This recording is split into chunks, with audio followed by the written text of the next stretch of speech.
the 2020 Wedding Trend Report, which is published by the Wedding Academy, and we've been picking out some of the points that we think are particularly pertinent for the couples that we work with. So, the first, I think it's becoming really clear that people are looking for small and intimate weddings. Things where the only guests that are there are people who really know them and love them and want to be there. So the days of the great big 200, 300 people wedding, I think, are over this year, and of course that suits us really well.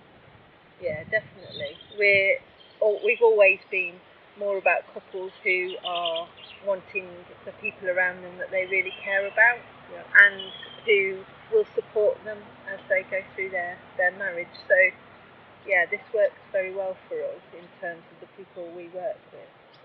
And I think a lot of venues are sort of cottoning onto that now, and I think that COVID has really changed the way people were thinking.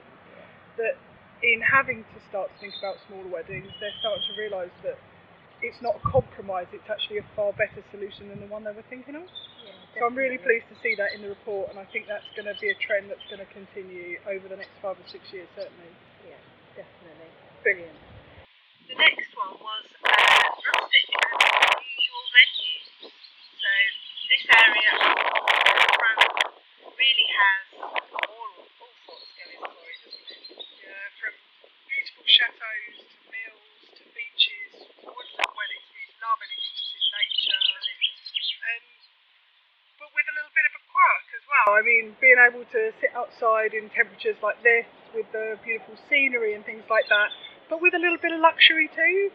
Definitely. So again, very much up our street, and we're really pleased to see that in the trend report. I think that's going to make a big difference to just making weddings a little bit more special. Yeah, something that's meaningful, I think. So I'm finding those unusual places that wouldn't usually be used for a wedding venue, but that are, again, meaningful to our couples. If you like being outdoors, finding somewhere that really appeals and feels like it says something about you as a couple. Definitely, and there's so much here.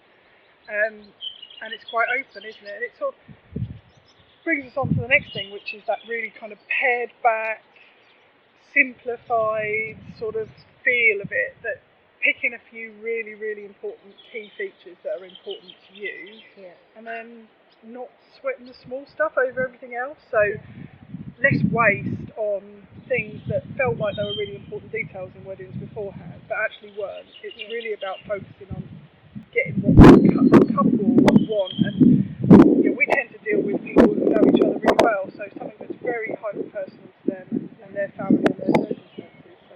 And again, we work with couples, and our ethos very much is about the ceremony, about making sure that the ceremony is absolutely right for the couple, that it's all about the ceremony. That's the heart of what they're here to celebrate, really. So we want to make sure that stays front and centre. And the other things, we want them to be beautiful. Our couples want them to be beautiful, but you don't have to spend a lot of money. You don't have to get all of the details right. Just those that are really important to you.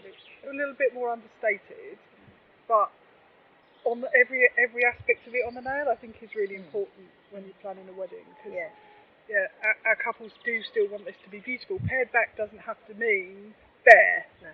It just means elegant, I think. That's elegant. The real kind of key to it. Yeah, beautiful. Yeah. And that brings us very neatly onto the next one, which was Elegant Festival, which is an interesting It's really exciting, actually, idea. because I think it's kind of where we are anyway, aren't we? That the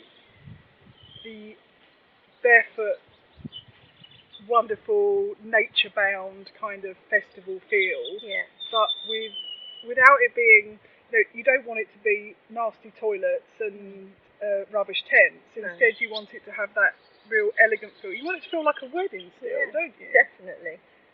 And the bride and groom will still want somewhere beautiful to spend their first night. Their guests will still want to have a choice about whether they sleep in a teepee or sleep in a beautiful room in a chateau. But I don't want to be in a muddy field. No. But I love the idea of having unusual accommodation, about having lots of really exciting outside entertainment, having little pieces of beautiful things around you that, well, very similar to where we're sat today. Yeah. It's elegant, it's beautiful, but it's outdoors in nature. And I mean, I'd like to apologise a little bit for some of the sound quality, because these are real life crickets and real life chickens and things that are happening around us. But that's absolutely right for what we love. It absolutely adds to the ambience, doesn't it? To the kind of vibe you want to get from it. Yeah. And the last of the 5 points that we've picked out of this report, and it's a really good report, so definitely go and have a read if you've got a wedding coming up. But it was about these pops of colour, especially around the kind of flowers or the dressing of a room. And it's these bright colours again, so not so much the kind of the muted tones, little pops of absolute splash of colour. I think that's going to be amazing. Absolutely, yeah. So there might be some bits that are muted, but then you'll have a pop of colour, like the very beautiful artichoke that just really stands out and picks things out. Might be in the flowers, might be something to do with the clothes that people are wearing, or it might be something to do with the table that you choose, where it just really stands out. Those colours pop out. I think it's going to be a really, really exciting wedding season. It's been horrible this last year because we've really missed out on doing weddings, and it's something we really love doing. But 2021, I think, is going to be a revolution for the wedding industry. I think it's going to be very, very meaningful, beautiful, personal weddings again, something that really means something to the whole family. And I'm quite excited about it.